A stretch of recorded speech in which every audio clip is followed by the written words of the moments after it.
Welcome to Asia Pacific Defence Reporter, your go-to source for cutting-edge security insights in the region. Get ready for rapid-fire analysis and commentary from the Asia Pacific with your host, Kim Bergman. Hello and welcome back. In a breaking story, the government has announced that there's going to be a restructure in the way the Department of Defence handles acquisitions. What will happen in the course of the next couple of years is the establishment of something called the Defence Delivery Agency, and it takes over the task of three existing groups, the Capability Acquisition and Sustainment Group, CASG, the Guided Weapons and Explosive Ordnance Group, the GWEO, and the Naval Shipbuilding and Sustainment Group.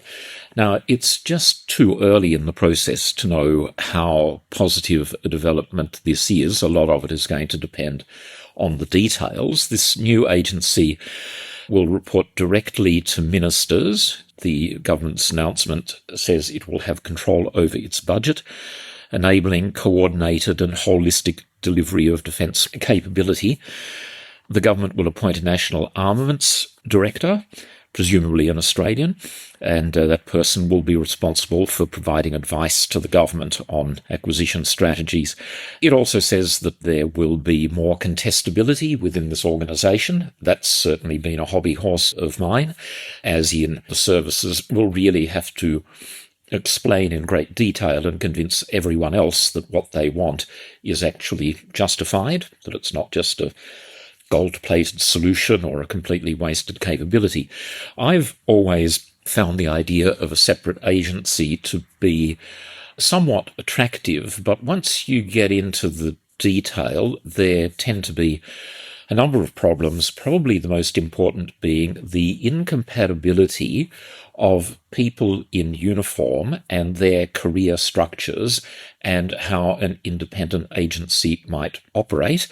Because if you were the armaments director and you had someone in uniform in a particular position, but after 2 years they were posted somewhere else, because that's just how the way the military works, then you're no better off. But then if people quit the military to work in the agency, then they need to be convinced they've got a valid career path and all the rest. Anyway, something has happened. A number of us have believed for many years that the procurement system as it exists is not fit for purpose.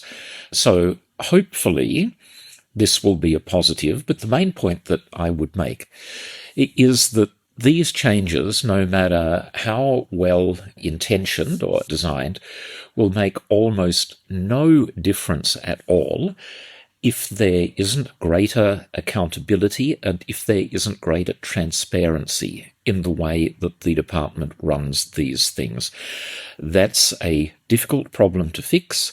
The ministers responsible, Richard Marles and Pat Conroy, could be addressing that today. They could have addressed those issues several years ago when they first came into the portfolios. They have not done so, and I don't see any willingness at all to go down the path of accountability and transparency. Anyway, we will see. So, what else has been happening? Despite my best efforts and those of the Australian media, there still does not seem to be any movement on the government closing the loophole that allows Russian oil to be sold indirectly in Australia, as I described in the previous podcast. It could be fixed, but the government is sitting on its hands. Now, Hotel Kingston Friday lunchtime rumours, there is a chance that some sort of aid package for Ukraine is in the process of being put together. But already the money that Australian motorists and businesses have contributed to the Kremlin through this oil loophole, that's about $2 billion worth of Russian oil that we have collectively bought. It exceeds the $1.5 billion of aid we have given to Ukraine so far. And that $1.5 billion, by the way, is Defence's own estimate of the value of the stuff that has been donated. Personally, I don't have a lot of confidence that that would be the correct value. I think it would be somewhat lower.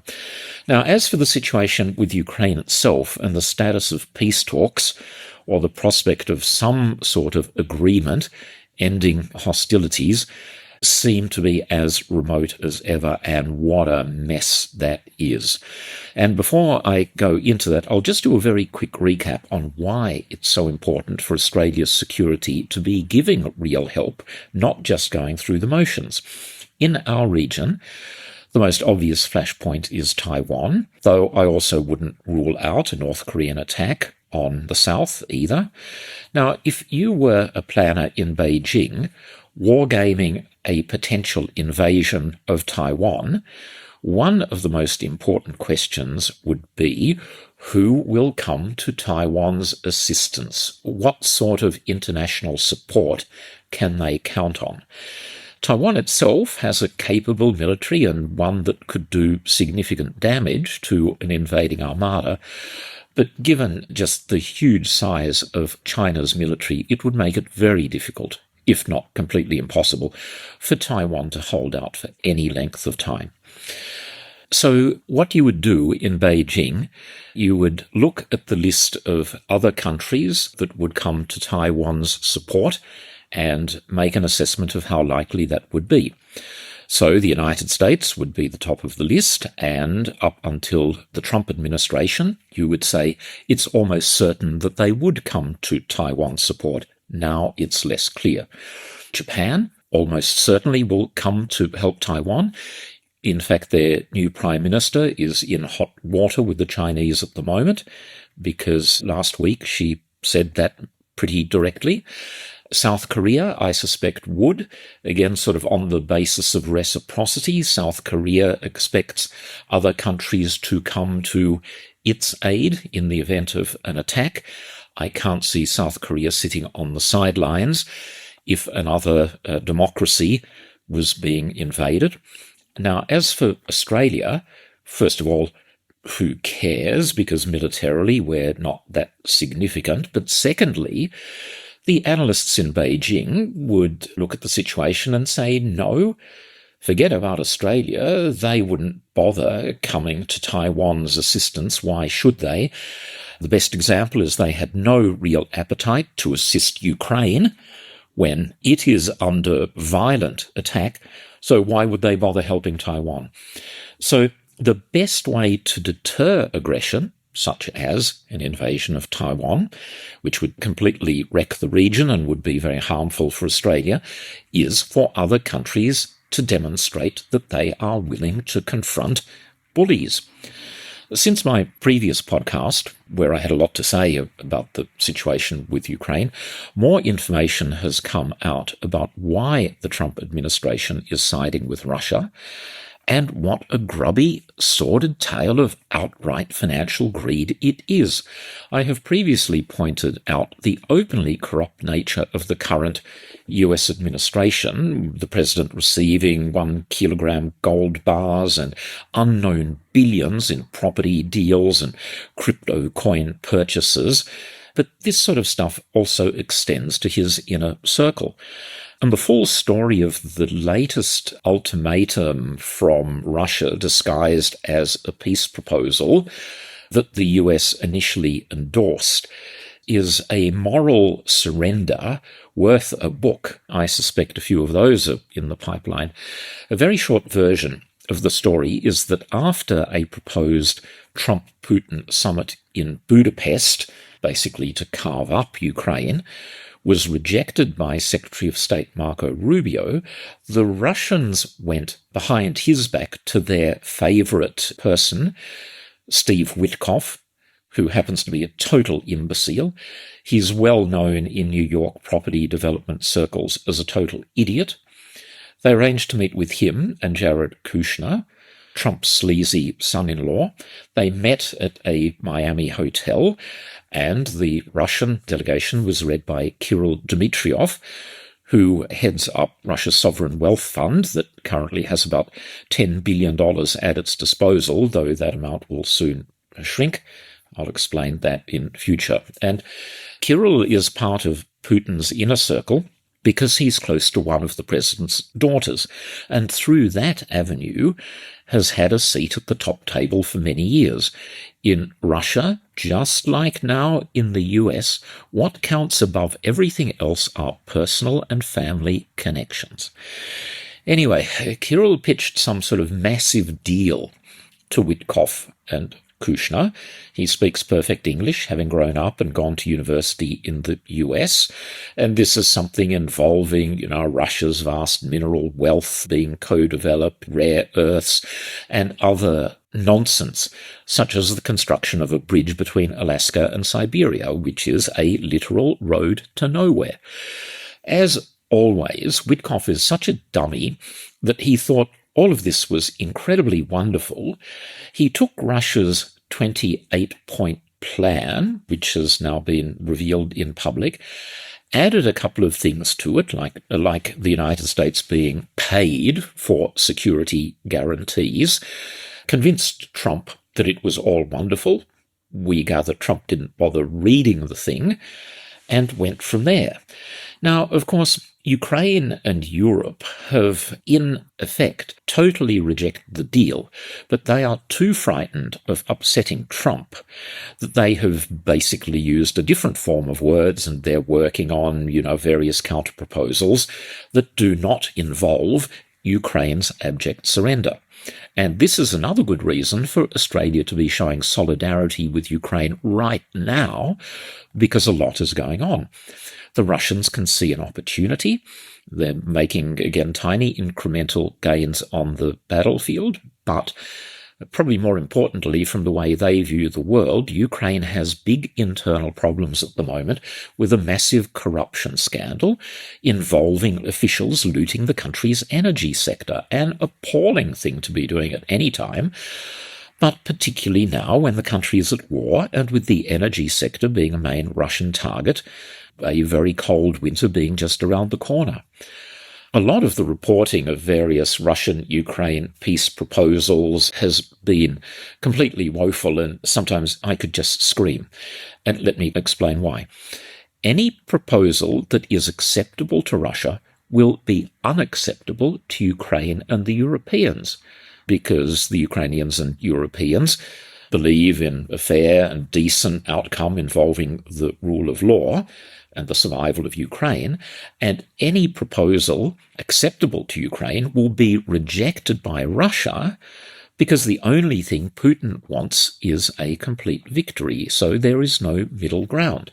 The only path forward is to increase support for Ukraine until Russia has no choice to accept that it cannot win and that it decides to call off the war. Because the US is now motivated solely by commercial greed and exploitation, and not even for the benefit of the entire country, but for a handful of billionaire and soon-to-be trillionaire buddies of the US president. This, by the way, mirrors Russia's system of oligarchs tied to their president. It's now up to other countries, including Australia, to do the right thing and increase support for Ukraine. And it's also high time that European leaders stopped toadying to Trump, showering him with praise and gifts, calling him daddy, who sometimes needed to spank NATO countries, and instead got on with the job of helping Ukraine as much as possible and to stop dithering in the non-existent hope that the US is going to change direction.